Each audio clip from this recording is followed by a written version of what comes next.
Olá, Carapicuíba, tudo bem com vocês? Diego Cruz para mais um entrevistando os pré-candidatos a prefeita de Carapicuíba. Antes de nós iniciarmos o nosso programa e falarmos do nosso pré-candidato aqui presente, nós vamos falar dos nossos parceiros, Carapicuíba Nua e Crua, Programa em Foco, Rede Povo, Carapicuíba Alerta, tudo junto em parceria com Carapicuíba TV. Essa primeira série de entrevistas nós estamos entrevistando os pré-candidatos a prefeita de Carapicuíba, a Prefeitura Municipal do nosso município, obviamente. E depois, posteriormente às convenções nós faremos uma nova rodada, uma nova série de entrevistas com, então, já candidatos, né? E aí será num modo diferente que nós ainda estamos fazendo o layout disso daí. O nosso pré-candidato de hoje a ser entrevistado é médico e já foi vereador na cidade também. Inclusive, é uma das pessoas importantes da nossa cidade por ser um dos pioneiros, aí, um dos principais pessoas que trouxeram aí os sanatorinhos para a nossa cidade. Nós vamos falar disso daqui a pouco. Nosso convidado de hoje é o Dr. Wilson Marcelino, é isso? Isso mesmo. Meus amigos de Carapicuíba, agradeço ao Diego Cruz pelo convite da presença aqui hoje.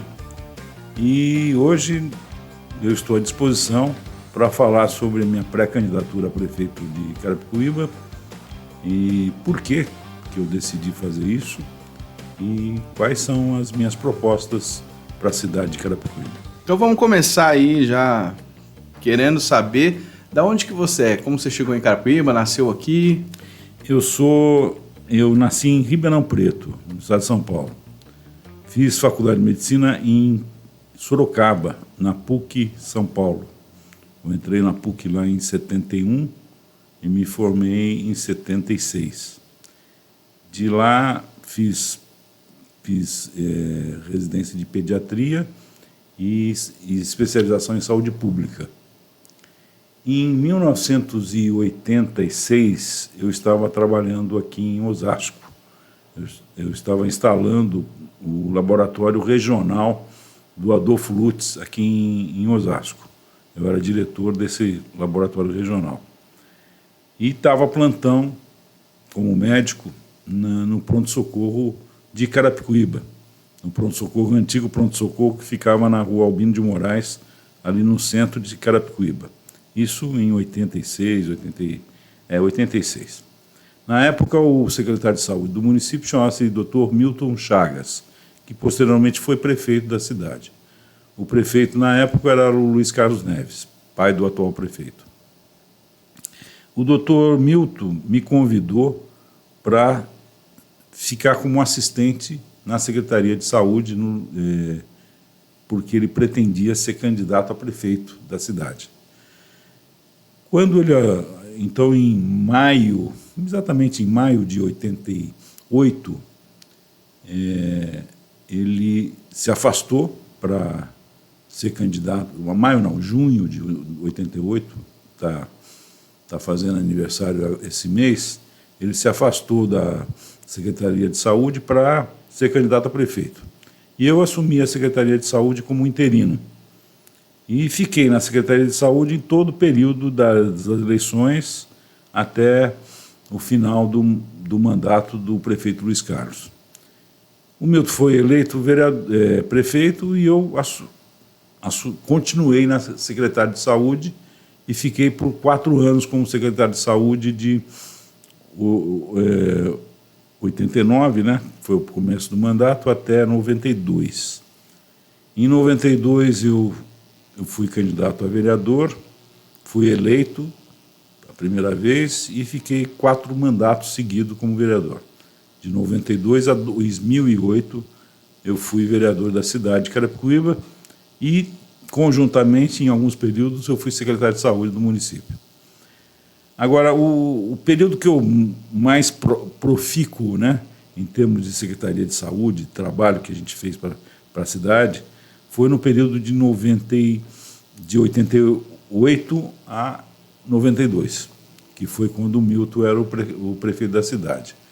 A cidade de Carapicuíba, na época, era uma cidade que só tinha o o pronto-socorro no centro da cidade, era um pronto-socorro numa casa adaptada, e tinha algumas unidades de saúde espalhadas pela cidade.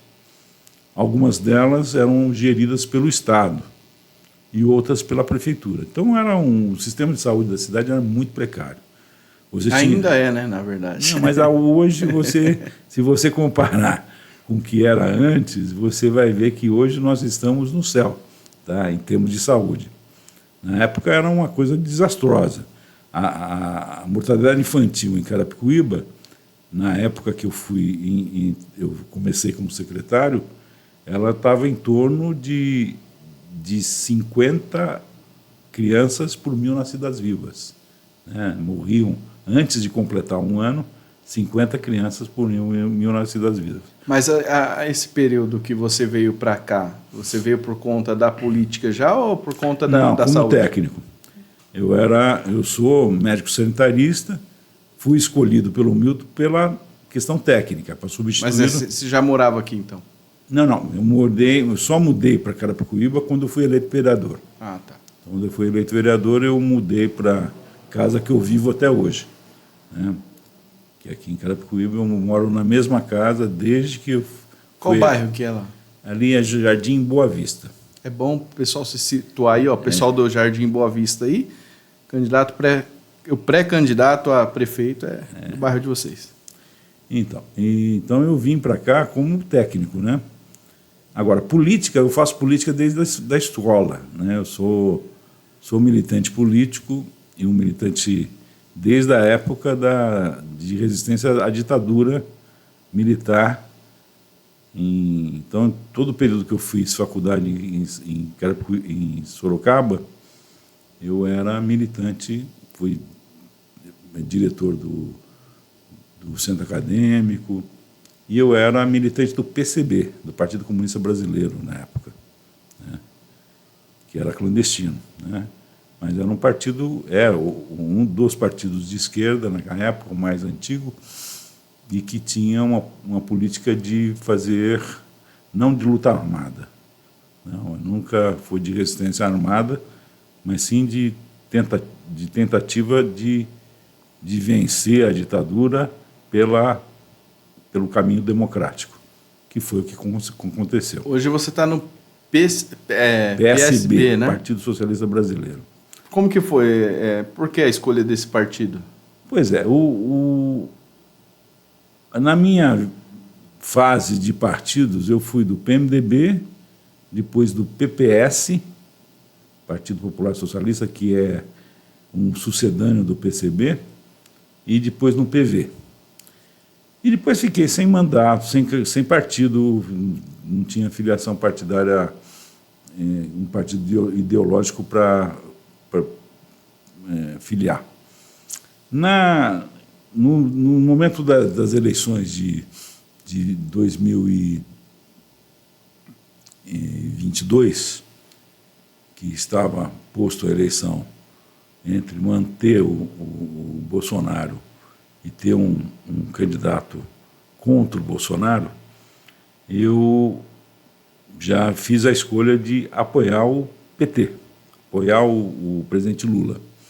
Nunca estive ao lado do PT em jornadas eleitorais, mas nessa, com certeza, eu vi que era importante estar ao lado para lutar pela democracia, para consolidar a democracia. Porque nós tínhamos um caminho de uma ditadura cívica militar, que era o que pretendia o Bolsonaro. E pretende até hoje. Ele verbaliza isso dioturnamente. Essa questão do tentativa de golpe na Bolívia demonstrou isso quando os bolsonaristas, tipo o filho do Bolsonaro, disse que aplaudiu, né, os militares tentando dar o golpe lá na Bolívia, que tinha que ser feito aqui também no Brasil. Eles queriam isso. Então, diante de um fato de você eleger alguém que ia implantar uma ditadura cívico-militar no Brasil, eu optei por um partido que era contra isso. e que tinha como símbolo, para ser vice-presidente, o ex-governador Geraldo Alckmin, que foi, na minha opinião, a dupla Alckmin e Lula que fez a vitória nessas eleições. O Alckmin pesou muito nessa vitória. Eu acho que grande parte dos votos que o Lula teve foram captados pelo lado de o Alckmin estar ao lado dele. Então, o PSB é esse partido, um partido de esquerda, o partido mais antigo de esquerda, partido legal de esquerda no Brasil, né? Ele foi fundado em 47 e desde 47 ele tem atuado, às vezes legalmente, ou às vezes na ditadura ele ficou mais ou menos amorfo, né? Ele não teve uma atuação. Tá? Mas agora, se eu não me engano, desde a sua última atuação como vereador, que foi uma passagem importante, você foi um dos precursores de trazer o sanatório, pelo que me consta na história, né? De lá para cá, você não participou mais como candidato da política ou chegou a participar? E por que você se disponibilizou agora como pré-candidato a prefeito? Pois é, esse momento eu vejo assim, que é uma eleição completamente aberta. Eu acho que a eleição de Carapicuíba está aberta. Porque você tem um candidato que foi prefeito, que é o Sérgio, que hoje não poderia ser candidato. É pré-candidato ainda agora. Mas ele, pré-candidato, ele não pode participar de uma convenção. Nesse momento, hoje, né, se você puxar a situação jurídica do Sérgio, ele não pode ser candidato. Talvez ele possa adiante, ele consiga reverter a situação. Reverter civilmente, não é crime, na justiça, judicialmente a candidatura dele. Então, é um candidato que nós não sabemos se existe. É uma candidatura de oposição que talvez não exista. Por outro lado, o prefeito tem um candidato, que ele está conduzindo esse candidato. Pré-candidato ainda. Pré-candidato pela cidade. Né? O prefeito Marcos Neves, na verdade, é o adversário que tem de ser derrotado. Porque o pré-candidato dele, pouca gente conhece, tem uma história política... ruim, né? Que nunca ganhou. Nunca ganhou eleição, né? Teve 5 eleições, nunca ganhou. Sendo que, por 2 vezes, ele foi meu primeiro suplente. Eu ganhei dele por 2 vezes e ele foi meu primeiro suplente. Mas é uma pessoa boazinha, gente boa. Como pessoa, gente boa. Não tem a gente está falando aqui, mas como a questão...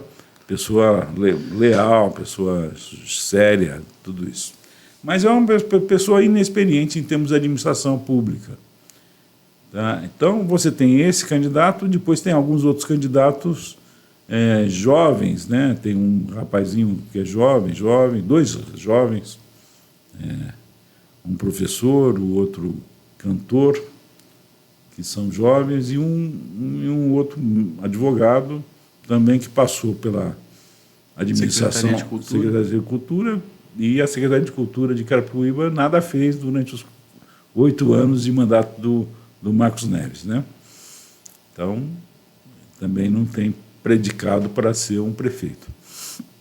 Diante disso, desse quadro caótico, na minha opinião, é que eu saio candidato. Tá?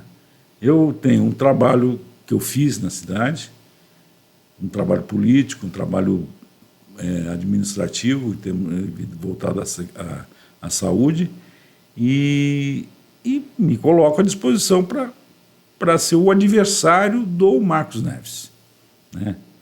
Não é do candidato do Marcos Neves, mas é do Marcos Neves, que o Marcos escolheu para continuar sendo prefeito, de fato.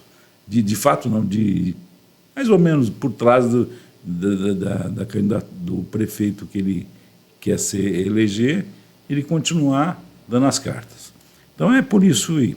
Agora, você falou da questão do Santo Antoninhos, que é o Hospital Geral. Na verdade, o Hospital Santo Antoninhos, ele tem esse apelido, mas na verdade ele não é Sanatoriense foi a primeira organização social que administrou o hospital. E, espertamente, ela carimbou o nome dela como hospital. Mas ela não é dona, nunca fez aquele hospital. O Hospital Geral de Carapicuíba é um hospital que foi idealizado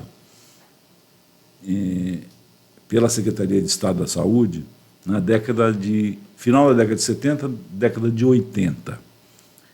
A ideia era de construir na Grande São Paulo vários hospitais gerais, tá, para atender a população da Grande São Paulo. E esses hospitais começaram a ser construídos no governo Quércia, quando o Quércia assumiu o governo de São Paulo, sendo secretário de Saúde o doutor Aristodemo Pinotti, professor Pinotti, que era o secretário de Saúde. Muito bem. Esse hospital que veio para Carapicuíba, ele, na verdade, não era destinado para Carapicuíba. Ele seria destinado para Barueri. Porém, o prefeito da época, que é o mesmo prefeito de atual lá... de hoje, né? De hoje, que é o Furlan, tinha uma vaidade imensa de ele construir o hospital, né? A prefeitura construiu o hospital, e não o Estado. E ele recusou a construção do Hospital Geral em Barueri. A doutora Lúcia Tojal, que era secretária, chefe de gabinete do doutor Pinotti, ela me ligou. Eu era secretário de saúde do município, e ela me ligou perguntando se o prefeito daqui topava ceder uma área para a construção do hospital. Eu lembro, eu estava na secretaria, a secretaria era junto ao pronto-socorro da Albino de Moraes, quando eu recebi o telefonema da doutora Lúcia. E a doutora Lúcia falou: você pode falar com o prefeito? Eu falei assim, claro. Eu tinha um Chevette azulzinho, na época. Eu peguei o meu Chevette e fui à prefeitura. A prefeitura já é onde é a atual prefeitura, o gabinete do prefeito. Cheguei lá, falei: meu, acontece isso, isso, isso. Ele entrou no meu Chevette, o carro dele não estava lá, o carro oficial da prefeitura, do prefeito, não estava, e nós fomos numa área que ele falou: eu já sei onde vamos fazer o hospital. E aí fomos. Chegamos lá, era uma divisa entre aquela área aquele bairro que é o Jussara, né, com a Coab, né? Ali tinha casas construídas, tinha uma rua ali, tá? Se eu não me engano, é Rua Alcachofra, tinha um córrego lá embaixo, e ele falou assim: vai ser aqui. Eu falei: mas e essas casas? Desaproprio tudo. E ele desapropriou realmente toda aquela área, pagou, isso que é importante, né? Não, ele ressarciu. Foi na boa, né? Não foi na maior. Ele pagou a todos os moradores, então toda aquela área foi quitada pelo município, né? E foi implantado ali o canteiro de obras. A empreiteira que começou a construir chama-se Estacom, que era uma empreiteira paraense, do Pará. E ela começou a obra até o final do governo do Quércia. Quando terminou o governo Quércia, que foi em 1989, começou o governo Fleury, que foi uma lástima. E o governo Fleury parou com todas as obras públicas do Estado de São Paulo, inclusive o nosso hospital. Esse hospital, a obra só foi retomada quando o Mário Covas assumiu o governo de São Paulo. Aí a obra foi retomada pelo governo de São Paulo e foi inaugurada já no governo Alckmin, porque o Mário morreu e quem assumiu o mandato foi o Alckmin, que inaugurou aquele hospital. Então essa é a história do Hospital Geral de Carapicuíba. Um hospital que foi, por acaso, instalado em Carapicuíba, porém com uma luta muito grande nossa para implantá-lo. Parabéns, né? Eu dou os parabéns porque eu vejo o Hospital Geral como um dos principais patrimônios que nós temos aqui na nossa cidade. Por quê? Por exemplo, meu filho nasceu lá. E quantos filhos de Carapicuíba não nasceram lá? Pois né? é. Então, eu acho que isso é importante a gente falar. A gente está falando do Hospital Geral, conhecido como Sanatorinhos, né? E essa é a história do nosso hospital aqui. Doutor, só concluir o seguinte. Eu acho o Hospital Geral a principal obra pública do município de Carapicuíba. Não existe uma obra pública maior que essa. Pode ter essa ponte que vai estar sendo construída, o terminal. Não existe nada maior que o Hospital Geral. É a maior obra pública de Carapicuíba. Até hoje, né? Até hoje. Ó, o nosso tempo é curto, mas a gente vai fazer um bate-bola aqui rapidinho, senão a Samanta vai tacar o tamanco lá. A gente aqui, mas rapidinho, bate-bola aqui, nós vamos falar agora sobre educação. Sim. O que você acha da educação do município hoje? Como está? Eu acho que a educação tem de ser melhorada. Ela não é a educação de Carapicuíba não é a pior coisa que existe em termos de cidade, mas ela precisa ser mais ampliada. Então, a prefeitura, o poder público municipal, ele tem a obrigação da pré-escola e o ensino básico, né? O ensino fundamental básico. Essa é a obrigação das prefeituras. A pré-escola e a creche, nós temos de ampliar, talvez ter mais vagas para as crianças de Carapicuíba. Eu acho que, eu não sei até que ponto as estruturas que o Marcos criou aumentaram as vagas. Parece que não aumentaram vagas, né? As vagas continuam aquém da necessidade da cidade. E a qualidade também. E a qualidade As também. As pessoas têm reclamado bastante da qualidade. Eu acho que o ensino fundamental, as escolas de primeiro, a alfabetização, né, de primeiro a quarta série, da minha época, elas têm de ser municipais. Todas teriam de ser municipais. Habitação, doutor. Vamos falar de habitação. Habitação, eu acho que a habitação popular, nós temos de delimitar as áreas da cidade que estão ocupadas por favelas. Ver quais as áreas que há risco eminente de desmoronamento, risco eminente de assoreamento por enchente, e essas pessoas que moram nessas áreas de risco serem removidas realocadas em prédios ou casas a serem construídas pelo poder público municipal, estadual e federal. A gente passou aqui por reintegrações. Como que o senhor viu isso? Não, a reintegração, eu acho que ela tem de ser feita, mas ela só pode ser executada depois que você já tem lugar onde vai pôr aquelas pessoas. Tá? Não dá para você reintegrar uma área e propor a pessoa, você vai ter R$400 de bolsa aluguel para morar num cubículo. Tá? Então, isso não existe. Inclusão social. Inclusão social. Como que você tem visto essa área da inclusão social? Inclusive o autismo agora tem batido bastante forte aí nas mídias, né?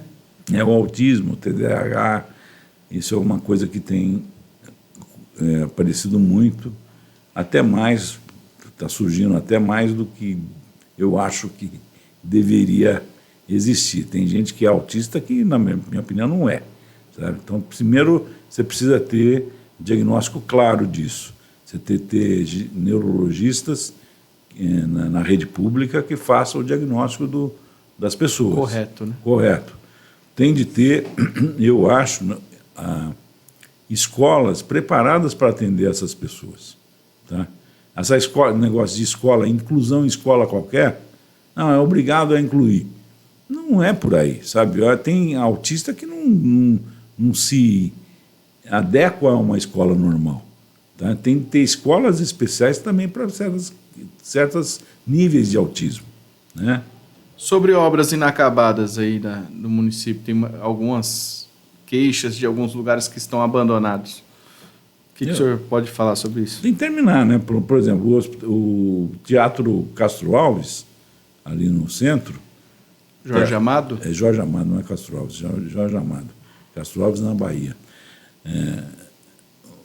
O Teatro Jorge Amado está destruído e ficou lá 8 anos sem mudar em nada. Tem uma placa lá de um valor exorbitante da reforma, e eu acho até que aquilo que parou por conta do valor, né, que era um valor acima do real, né? Então, temos de terminar. As cadeiras vão ser de ouro lá. Pois é. Teremos de terminar, fazer outros empreendimentos. O que a gente poderia ter crescido em relação aos nossos vizinhos? Porque essa cidade de Carapicuíba foi a única que cresceu bem menos do que as outras cidades. Bom, nós não temos nem a rodovia Castelo Branco como limítrofe, não temos a Raposo Tavares como limítrofe. Temos hoje só o Rodoanel, e com uma entrada no município, uma entrada que foi uma conquista do prefeito Fuad, né, porque não era para ter aquela entrada. Aquela entrada ali no Jandaia, ela não existia no plano diretor do Rodoanel. O Rodoanel, você pode ver que não tem nenhuma entrada no município, ela tem entradas em rodovias. E o Fuad conseguiu isso junto ao governador Mário Covas, que cedeu aquela entrada para Carapicuíba e Osasco. Aquela entrada, ela permitiu que você tenha ainda áreas ali daquela região para ter equipamento, ter obras, né, de prédios para atender as pessoas, né, para dar emprego para as pessoas. Ou galpão de logística, ou na área de informática, né? Eu acho que tem de ter startups, né? Você criar mecanismo para ter áreas, locais para instalação de startups no município, e aquela área, na minha opinião, é a área importante da cidade. Você tem na esquina do Rodoanel com Carapicuíba, tem uma área imensa que a pessoa o dono daquilo, ou os donos daquilo, estão chocando para fazer algum empreendimento no futuro. Eu acho que a prefeitura tem de forçar aquilo, tributando mais, talvez, né? Você pode fazer uma lei que você tributa mais um imóvel que não tem utilidade social. E aquele imóvel naquela esquina do Rodoanel, na minha opinião, não é um imóvel que já está lá há mais de 10 anos, mais de 15 anos, que não dá utilidade social nenhuma ao município. Então, se você aumenta o tributo, provavelmente o dono da área vai começar a pensar em fazer alguma coisa para aquilo. Para a gente finalizar, o que não poderia ter deixado de fazer nessa gestão? Primeiro, questão habitacional. Eu acho que fundamentalmente, a política habitacional do município não teve política, né? Você não teve relocação das pessoas em prédios ou casas construídas pelo poder público, seja ele federal, estadual ou municipal, ou os três juntos. Então, não houve nenhuma coisa em termos de política habitacional. Em outra questão que também o município não desenvolveu foi na educação, no aumento de creches, aumento de atenção à criança no município. A saúde é caótica, né? O atendimento da saúde, eu sei que a saúde é difícil, mas você tem de ter uma política de acolhimento e educação em saúde, que é a primeira coisa que você tem de fazer, para depois melhorar a questão da saúde de forma geral.